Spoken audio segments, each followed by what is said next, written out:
There are a lot of people out there that want a way to progress their career, but don't necessarily know how to go about it. They don't have the knowledge, they don't have the experience, they don't have the level of expertise.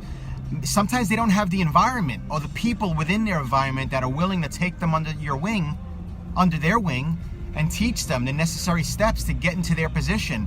And a lot of times they don't teach the necessary steps because they're afraid or they're worried about job security. They're worried about if they taught someone else to do what they do, what would it take away from them? And I wanna really point this out and drive this home, that no matter what you do in your life, no matter who you help in your life, it will never take anything away from you, because what you have and the level of experience, the knowledge, your ability to help others goes with you anywhere, all right? And the moment that you choose not to teach someone else what you know, you yourself will begin to regress. So I decided to put some thought into creating this entire finance course and training that I could walk salespeople through. So I sat down for about 2 months and I mapped out every single aspect of the business, of the finance process, every potential obstacle, every situation that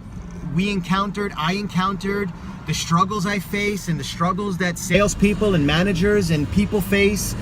And I documented it all into this skeleton, and I began to break it up into lessons, into modules first. And then I took my modules and I broke it down into lessons.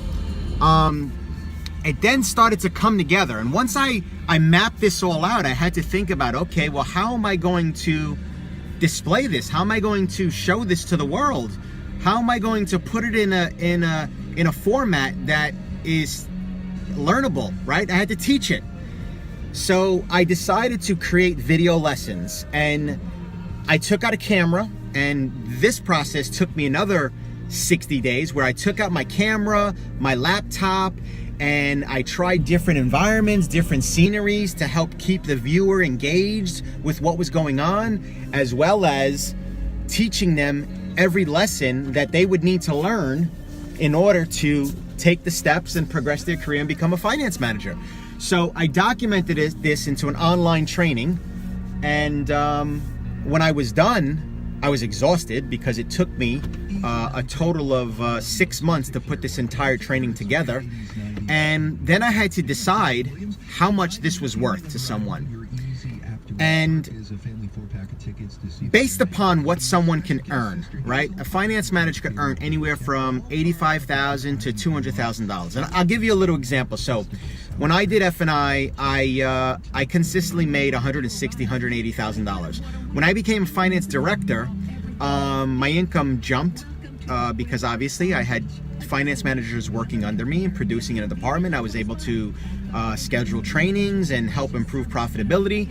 And I made over $300,000 as a director. And I'm not telling you this to impress you in any way, but I want to impress upon you where I've been, what knowledge and what experience is, and what type of earning potential there was. And I had to think about that and then decide how much this was worth, right? So you think about what finance managers make, and finance managers make as much as attorneys and doctors and other professionals that pay tons of money to go to school and get their education, right?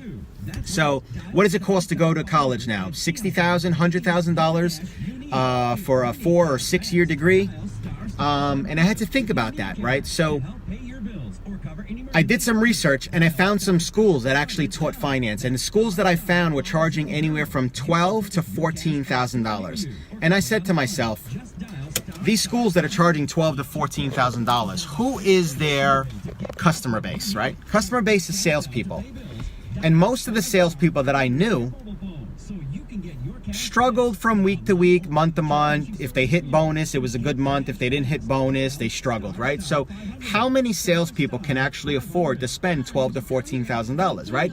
So after thinking about that, I said to myself, well, based upon that information, based upon what they make, based upon the people I'm attracting, and what I was ultimately trying to accomplish was to help people progress their career, I decided to charge $1,897.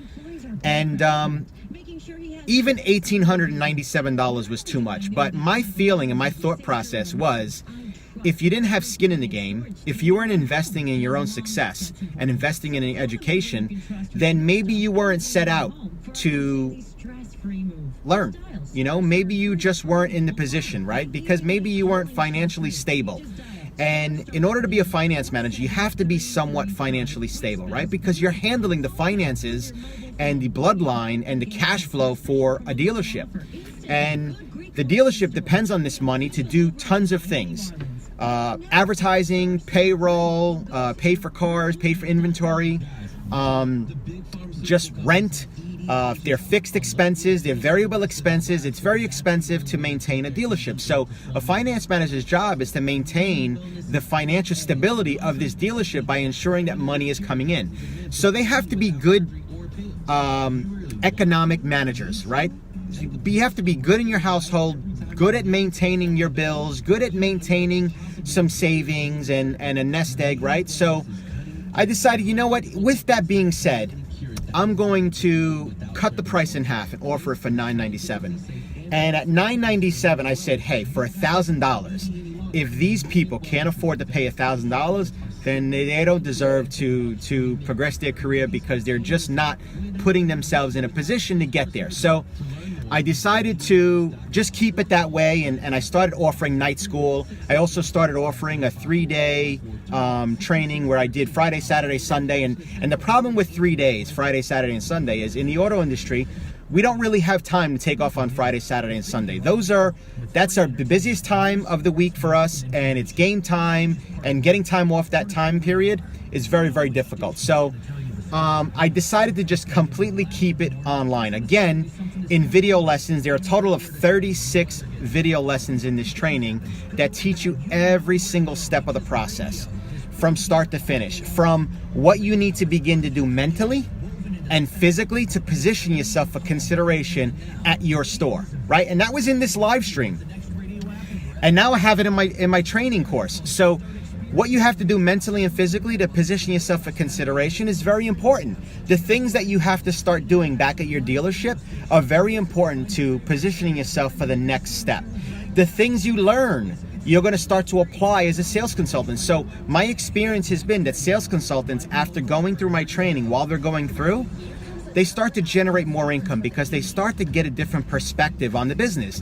They start to get a different word track that's used in finance. They start to learn some of the tricks and secrets that finance managers have to not manipulate, but persuade consumers to take the next step and acquire these assets to ultimately benefit the consumer, right? So after mindset, after the preparation, we start going into the due diligence process. And that is where you take a deal and you start to look through and you analyze and you look at a credit application and you see where they've worked, how long they've worked, where they live, how long they lived there, what sort of assets they have, how much they're putting down, how many cars they previously leased or financed, and you start to develop a story. And the reason you're developing this story is because you want to take this story and you want to sell this to the lender, right? So whether the customer has marginal credit or not, even if they have great credit, there's a way to sell to the lender some benefits or point out some positives that can help you possibly get a better interest rate or a better lease rate for your consumers. So going through that due diligence process and analyzing the credit application will then lead into, now maybe I need to go and interview the customer because there's some things that I see on this credit application that don't make sense. So now we go to our customer and we begin our interview process where we begin to ask a few questions that we see on the credit application that maybe we don't understand or maybe we have to provide to the lender. So we go through the interview process. Now once we've interviewed the customer, we're ready to start submitting our application to our lenders. And the first thing I teach you is how to learn the lender guidelines, the rates and the guidelines for each lender. I teach you what questions to ask your bank reps when they come into your store. And these are some of the things that finance managers miss when they're learning to become finance managers, because they just learn the click, click, click, submit, hope for an approval. And you can do that. But two things are going to happen. One, you're going to put unnecessary marks on your customer's credit bureau. And number two, you're gonna exhaust your lenders. So if you keep sending a lender credit applications, but you don't send them the actual deal, that starts to count against you, starts to work against you, and starts to minimize the amount of approvals you can get, right? Because you're maintaining a portfolio for them. So they have this thing called look to BIP. How many applications did they look at versus how many they booked? And what dealership do you think a lender is going to favor more? The dealership that they booked more deals with. You know, and it's a real simple process. So that's just the beginning, teaching you the finance process, teaching you how to submit credit applications, teaching you how to present menus, sell, upsell, contract, properly disclose contracts to consumers. I'm actually at a stop right now and I have to go inside, but I just wanted to give you a little background of why we do what we do, and that was my reason for doing what I did as far as creating this finance course for salespeople. So my job, my goal is to present you with the information that you need to progress your career and leverage your current experience to become a finance manager. Because look, how long do you want to sell cars? And how long will you sell cars before you start to regress and you start to not sell as many or start selling less? You know, and life's about progression, and you got to continue to try to progress your career, progress your life, improve things to make yourself better. So I'm sorry I got to cut this short. I really have to walk in. I have a 1 o'clock meeting with this dealer, but Chris Gonzalez, if you want more information, direct message me, call me, text me, 917-974-0704. You be great.